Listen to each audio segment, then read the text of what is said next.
കുജന്തം രാമരാമേതി മധുരം മധുരാക്ഷരം ആരുഹ്യ കവിതാശാഖാം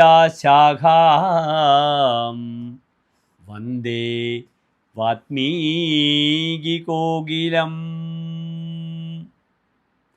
എല്ലാ പ്രിയപ്പെട്ട പ്രേക്ഷകർക്കും നമ്മുടെ ഡോക്ടർ മാരാർജി എന്ന യൂട്യൂബ് ചാനലിലേക്ക് സുസ്വാഗതം. ഇവിടെ രാമായണ മാസം ആരംഭിക്കുകയാണ്. ആദിത്യൻ കർക്കിടക രാശിയിലേക്ക് പ്രവേശിക്കുന്നത് 1200 മിഥുനമാസം 32-ാം തീയതിയാണ്. അതായത് 2025 ജൂലൈ മാസം 16-ാം തീയതി വൈകിട്ട് 5 മണിയോടുകൂടിയാണ് കർക്കിടക രവി സംക്രമം.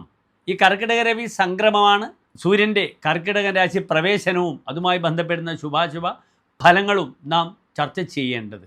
രാമായണ മാസാരംഭമാണ്. പുണ്യപുരാണ രാമായണ മാസം എന്നൊക്കെ നാം പറയും. രാമായണത്തെ, വാൽമീകിയുടെ മൂലരാമായണത്തെ ഇത്രയധികം ജനകീയമാക്കിയത് എഴുത്തച്ഛനായിരുന്നു. അദ്ദേഹത്തിൻ്റെ ആ അവതരണ ശൈലി തൻ്റെ ശ്ലോകങ്ങളിലൂടെ അത് ജനകീയമാക്കി സാധാരണക്കാർക്കും പ്രാപ്യമായ ദുർഗ്രാഹ്യമായ സംസ്കൃത പദങ്ങളിൽ നിന്നും മോചിതരാകാനുള്ള ഒരു വലിയ അവസരം തുഞ്ചത്ത് എഴുത്തച്ഛൻ, തുഞ്ചത്ത് ആചാര്യൻ മലയാളിക്ക് സമ്മാനിച്ചു. അപ്രകാരം തന്നെ കമ്പരാമായണം, ലോകത്തിൽ ഇന്തോനേഷ്യയിലും രാമായണമുണ്ട്. രാമായണം എല്ലാ ഭാഷകളിലും അതിശക്തമായി തങ്ങളുടെ സാന്നിധ്യം അറിയിച്ചിട്ടുണ്ട്. തൻ്റെ കൃതിയെപ്പറ്റിയുള്ള ഒരു ധൈര്യപൂർവമുള്ള നീക്കമായിരുന്നു വാൽമീകി തൻ്റെ ശ്ലോകാരംഭത്തിൽ രാമായണം രചിക്കുമ്പോൾ അദ്ദേഹം സൂചിപ്പിച്ചത്. യാവസ്ഥാസ്യന്തി ഗിരയ സരിതശ്ച മഹീതലേ താവത് രാമായണ കഥ ലോകേഷു പ്രചരിഷ്യതി.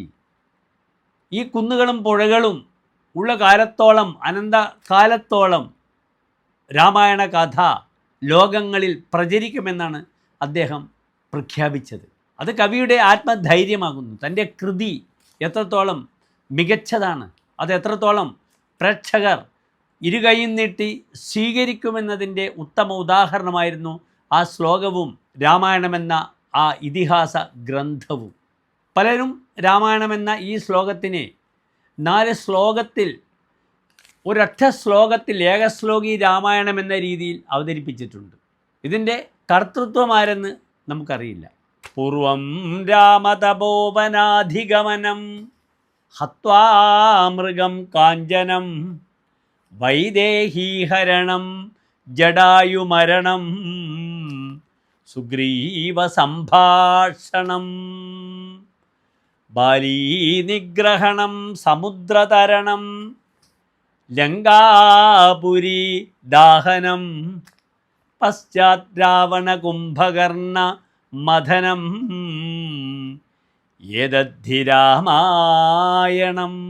ഇതാകുന്നു രാമായണത്തിൻ്റെ അന്തസത്ത. ഏതായാലും ഈ രാമായണ കർക്കിടക മാസത്തിൻ്റെ പ്രത്യേകത എന്താണ്? സൂര്യൻ കർക്കിടക രാശിയിലേക്ക് പ്രവേശിക്കുന്നു. ഇതാണ് കർക്കിടക മാസം. ഇത് കർക്കിടക മാസം 32ഓളം ദിനങ്ങൾ സൂര്യൻ കർക്കിടക രാശിയിൽ നിൽക്കുന്നു. അതാണ് കർക്കിടക മാസം. യഥാർത്ഥത്തിൽ സൂര്യൻ്റെ ആശ്രയഫലം വരാഹമിഹിര ആചാര്യൻ പറഞ്ഞത് അത്ര ശുഭമല്ല. കർക്കിടകത്തിൽ മിഥുനത്തിലെ സൂര്യനാണെങ്കിൽ വിദ്യാ ജ്യോതിഷ വിത്തവാൻ, വിദ്യയും ജ്യോതിഷവും ധനവും ഉണ്ടാകുമെന്ന് പറഞ്ഞു. പക്ഷേ കർക്കിടക രാശിയിലേക്ക് പ്രവേശിക്കുമ്പോൾ സൂര്യൻ്റെ ആശ്രയഫലം വളരെ നല്ല ഒരു ഫലമല്ല ഹോരാചാര്യൻ പറഞ്ഞിരിക്കുന്നത്. തീഷ്ണോസ്വ പരകാര്യകൃത് ശ്രമവധ ക്ലേശേച്ച് സംയുജ്യത. തീഷ്ണ, അദ്ദേഹം ആ ആദിത്യൻ്റെ തീഷ്ണ സ്വഭാവം പുലർത്തും കർക്കിടകത്തിലെ സൂര്യൻ. അസ്വഹ നാസ്തി സ്വം യസ്യ സഹ. ഇദ്ദേഹം ധനപരമായ അഭിവൃദ്ധി ഇദ്ദേഹത്തിനുണ്ടാകില്ല. ഇദ്ദേഹം ദരിദ്രനാകുമെന്നാണ് പറഞ്ഞിരിക്കുന്നത്. സ്വമില്ലാത്തവൻ, ധനമില്ലാത്തവൻ ദരിദ്രനാണ്. പരകാര്യകൃത്, പരസ്യ കാര്യം കരോതി ഇത് പരകാര്യകൃത്. അന്യന് വേണ്ടി ജോലി ചെയ്യുക, അന്യനെ സേവിക്കുക. അത് കൺസൾട്ടൻസി മുതലായ വിഷയങ്ങളിലേക്കൊക്കെ നമുക്ക് ചർച്ച ചെയ്യാം. ശ്രമവധ ക്ലേശഹി സംയുജ്യതേ. ധാരാളം ക്ലേശങ്ങൾ അനുഭവിക്കും ഈ വ്യക്തി. ശ്രമവധ, വധശ്രമം മുതലായ വിഷയങ്ങളിലേക്ക് വരും. പലപ്പോഴും പാപരതി വളരെയധികം കർക്കിടകത്തിൽ നിൽക്കുന്ന ആദിത്യൻ പ്രകടിപ്പിക്കും. കുറ്റവാസന, കുറ്റരതി, പാപവാസന തനിക്കുണ്ടാകുമെന്ന് പറഞ്ഞിരിക്കുന്നു. സൂര്യൻ പാപഗ്രഹമാണെങ്കിലും സാത്വിക ഗ്രഹത്തിലാണ് അദ്ദേഹത്തെ പെടുത്തിയിരിക്കുന്നത്. ഈ സൂര്യനും ചൊവ്വയും കൂടി വന്നാൽ അഘരതമെന്നാണ് ഫലം പറഞ്ഞിരിക്കുന്നത്. അയാൾ പാപരതിയോട് കൂടിയിരിക്കുന്ന വ്യക്തിയായിരിക്കുമെന്ന് ഫലം പറഞ്ഞിരിക്കുന്നു. അങ്ങനെയുള്ള സൂര്യനും ചൊവ്വയും 6, 3, 9 ഭാവങ്ങളിലൊക്കെ നിൽക്കുകയാണെങ്കിൽ വലിയ കുറ്റകർമ്മങ്ങളിലും പാപവാസനകളിലും എത്തിച്ചേരുമെന്നൊരു ഫലം ഉണ്ട്. അതിനാൽ ഈ കർക്കിടകത്തിലെ സൂര്യൻ്റെ ചാരവാശാലുള്ള ഫലം എപ്രകാരമാണ് മേടം മുതൽ മീനം വരെയുള്ള 12 രാശിക്കാർക്കും അനുഭവവേദ്യമാവുക എന്നാണ് നാം ചർച്ച ചെയ്യുന്നത്.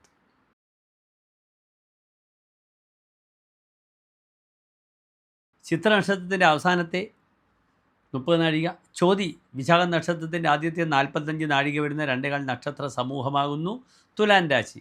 ഇവിടെ തുലാൻ രാശിക്കാർക്ക് സൂര്യൻ നിൽക്കുന്നത് 10ാം ഭാവത്തിലാണ്. 10ാം ഭാവത്തിൽ സൂര്യനും ചൊവ്വയും നിൽക്കുന്നത് വളരെ നല്ലതാണ്. ദണ്ഡനാഥൗ കുജാർക്കൗ, കയ്യിൽ വടിപിടിക്കുമെന്നാണ് പറഞ്ഞിരിക്കുന്നത് 10ാം ഭാവത്തിൽ സൂര്യൻ നിൽക്കുമ്പോൾ.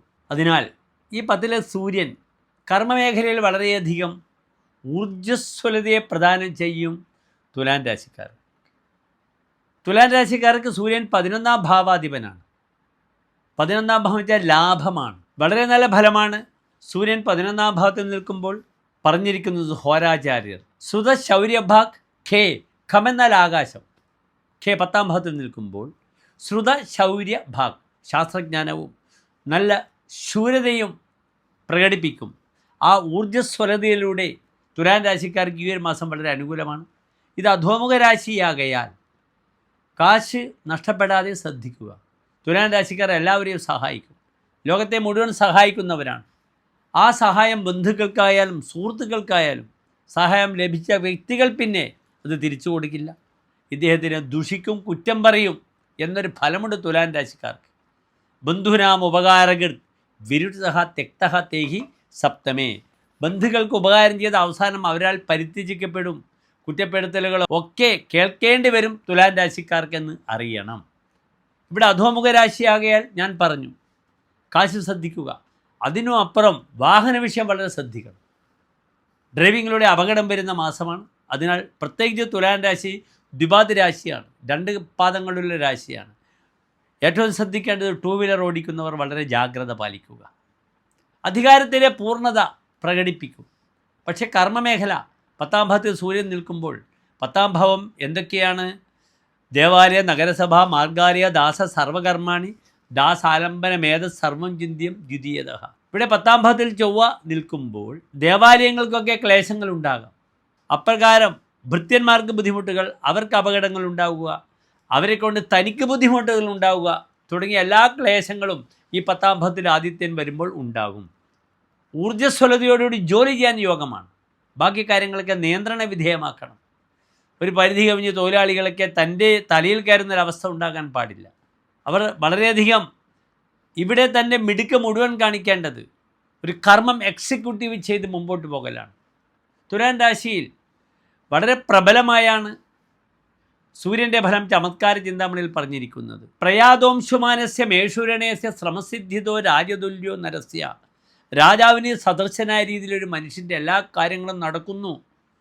ജനനസ്ഥത യാതനാമാതനൂതി, അമ്മയ്ക്ക് വളരെയധികം രോഗങ്ങളുണ്ടാകുന്നു. അത് മനസ്സിലാക്കണം. ഈ സൂര്യൻ ചരരാശിക്ക് 11ാം ഭാവം ബാധാഭാവമാണ്.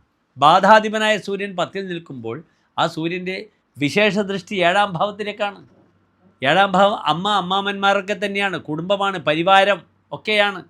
അതിനാൽ അമ്മ മുതലായവർക്ക് രോഗങ്ങൾ ഉണ്ടാകാം. ക്ലമസ് സംഭവേത്, വളരെയധികം പരിശ്രമം ചെയ്യേണ്ടി വരും, യത്നിക്കേണ്ടി വരും. വല്ലഭൈഹി വിപ്രയോഗ, തൻ്റെ പ്രിയപ്പെട്ട വല്ലഭകളുമായി വിപ്രയോഗം അകന്നു നിൽക്കേണ്ടി വരും. അതിനും കാരണം എന്താണ്? 4ാം ഭാവം നിങ്ങളുടെ സുഖമാണ്, സ്വസ്ഥതയാണ്. അവിടെ പാപഗ്രഹങ്ങൾ വരുമ്പോൾ ആ ഭാവത്തിലേക്ക് നോക്കുമ്പോൾ കുടുംബപരമായ സ്വസ്ഥത വളരെ കുറയുന്ന മാസമായിരിക്കുമെന്നൊരു ഫലമുണ്ട്. എങ്കിലും ഈ സൂര്യൻ വളരെയധികം നന്മകളെ പ്രദാനം ചെയ്യും തുലാൻ രാശിക്കാർക്ക്. ശിവനെ ഭജിക്കുക, ആദിത്യ ഹൃദയ മന്ത്രം ജപിക്കുക, ഇത് തന്നെയാണ് ഏറ്റവും വലിയ പരിഹാരം. എല്ലാ പ്രിയപ്പെട്ട തുലാൻ രാശി പ്രേക്ഷകർക്കും ഈ ഒരു മാസക്കാലം അനുകൂലമായി വരട്ടെ എന്ന് പ്രാർത്ഥിക്കുന്നു. നന്ദി, നമസ്കാരം.